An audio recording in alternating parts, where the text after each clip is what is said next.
اسے دے دو، بھائی نے کہا، ہم اس کے بغیر زیادہ بہتر زندگی گزار سکتے ہیں، یہ کبھی بھی اپنے حصے کا کام نہیں کرتا۔ باپ نے اپنے چھوٹے بیٹے کو جائیداد میں سے اس کا حصہ دے دیا۔ بس چھوٹا بیٹا سمندر پار بڑے شہر کی طرف نکل پڑا جہاں وہ زندگی کا مزہ لے سکتا تھا۔ یہ ہے زندگی، کوئی بھی مجھے کچھ نہیں کہہ رہا کیا کرنا ہے۔ واہ، تو میری سوچوں سے کہیں شاندار ہے۔ یہ سب لوگ اور عمارتیں، یہی وہ جگہ ہے جہاں زندگی کا مزہ ہے چھوٹا بیٹا۔ مجھے کرائے پر کوئی اچھا کمرہ ڈھونڈنا چاہیے۔ ہاں، یہ دیکھنے میں شاندار ہے، میں یہی لوں گا۔ اگر تمہیں کسی چیز کی ضرورت ہو تو بس بلا لینا، ہم دن رات تیری خدمت کریں گے۔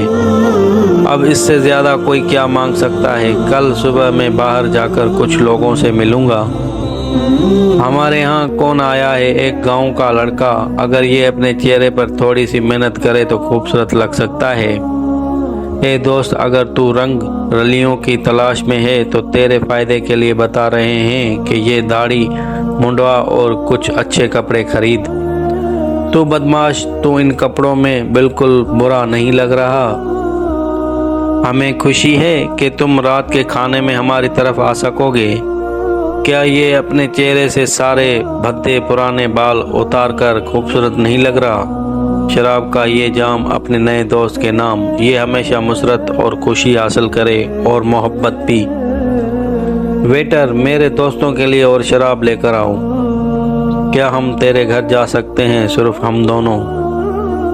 اور جوان لڑکا کئی مہینے اپنے گھر سے دور شاہانہ زندگی گزارتا رہا۔ جب تک اس کے پاس دولت تھی اس کے کافی دوست تھے۔ ایک دن آیا جب اس کی بھونڈی خوشی نے اس کی ساری دولت ختم کر دی، لیکن ابھی تک اس کے کئی دوست تھے جو کہ کافی امیر تھے۔ تیرا کیا مطلب ہے کہ تیرے پاس کوئی رقم نہیں رہی؟ میرا تو خیال تھا کہ تو بڑا امیر آدمی ہے۔ بات یہ ہے کہ یہاں رہنے کے لیے کافی رقم چاہیے۔ پچھلے ہفتے میں نے اپنی آخری رقم بھی جوئے میں ہار دی۔ میرا خیال تھا کہ میں اس طریقے سے اپنی رقم کو زیادہ کر سکوں گا، لیکن تیرا مطلب ہے کہ تو مکمل طور پر دیوالیہ ہو گیا ہے۔ تو کس طرح مجھے وہ لباس لے کر دے گا جس کا تو نے وعدہ کیا تھا؟ مجھے امید تھی کہ تیرا باپ اپنی جائیداد پر مجھے نگراں کی نوکری دے گا۔ نوکری؟ مجھے یقین نہیں آ رہا کہ میں سوروں کو کھانا کھلاؤں گا، اتنے ناپاک گندے جانور۔ میرا خیال تھا کہ میرے بڑے دوست ہیں، وہ تو اب میرے ساتھ بھی بات بھی نہیں کرتے، لیکن میں کوئی اچھی نوکری ڈھونڈنے کی کوشش کروں گا اور واپس اونچا مقام حاصل کروں گا۔ سوگراٹ گاں، مجھے پرواہ نہیں کہ تو کتنا بیمار ہے، یہاں سے دفع ہو جا اور جا کر سوروں کی نگرانی کر۔ میں تجھے نگراں نکال کر کسی اور کو لے آؤں گا، اب جا۔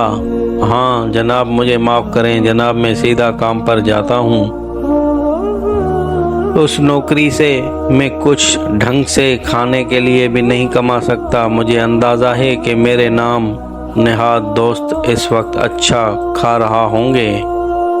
دیکھو میرا حال ہوا ہے، میں بہت ٹھٹر رہا ہوں، بھوکا اور تھکا ہوا ہوں۔ میں سوروں کی خوراک کھاتا ہوں، میرے باپ کے ملازموں پاس اپنے کھانے سے بھی زیادہ خوراک ہے۔ اگر میں بس یہ کروں، لیکن نہیں، میں واپس نہیں جا سکتا۔ جس طرح میں نے سب کچھ چھوڑا تھا اس کے بعد تو بالکل بھی نہیں، وہ مجھے رد کر دیں گے۔ میں کتنا بیوقوف تھا، کیا ہو جائے گا کہ اگر میں واپس جاؤں اور ایک ملازم بن کر رہنے کی درخواست کروں؟ میں نے اپنی تمام جائیداد ضائع کر دی ہے، لیکن میں ایک نوکر بن سکتا ہوں اگر وہ مجھے رکھنے کے لیے راضی ہو جائیں۔ میں گھر جا رہا ہوں۔ اوے بیوقوف، تیرے پاس رقم نہیں، تجھے ہزاروں میل پیدل سفر کرنا پڑے گا۔ کئی ہفتے چلنے کے بعد وہ آخرکار گھر کے نزدیک پہنچ گیا۔ میں تقریباً پہنچ گیا ہوں۔ میرا کوئی حق نہیں کہ ادھر آ کر آپ سے ہمدردی مانگوں۔ میں کہوں گا، اے باپ، میں نے گناہ کیا ہے اور اب میں تیرا بیٹا کہلانے کے حقدار نہیں۔ مجھے اپنے نوکروں کی طرح رکھ لے۔ کیا تمہیں وہ شخص یہاں آتا ہوا نظر آ رہا ہے؟ میری بوڑھی آنکھیں اب اس طرح نہیں دیکھ سکتی جیسے پہلے دیکھتی تھی، لیکن پھر بھی میں تمہیں بتا سکتا ہوں کہ وہ میرے گمشدہ بیٹے کی طرح چل رہا ہے۔ ہاں یہ کچھ بڑا اور کمزور ہے، لیکن مجھے بھی یہ یقین ہے کہ وہ آپ کا بیٹا ہے۔ میرا بیٹا، میرے بیٹے تو گھر آ گیا ہے۔ ابا، میں نے تیری نظر میں گناہ کیا ہے، تیرا بیٹا کہلانے کا حقدار نہیں ہوں۔ ہمارا خیال تھا کہ تو مر گیا ہے اور اب تو پھر زندہ ہو گیا ہے۔ ہم فوراً تیرے نہانے کا انتظام کرتے ہیں۔ تو اس طرح گھر میں داخل نہیں ہو سکتا۔ میرے نوکر تیرے لیے بہترین لباس اور پاؤں کے لیے بہترین جوتے لے کر آئیں گے۔ ہاں، تجھے نئی انگوٹھی کی بھی ضرورت ہوگی۔ میرا بیٹا جو کھو گیا تھا اب مل گیا ہے۔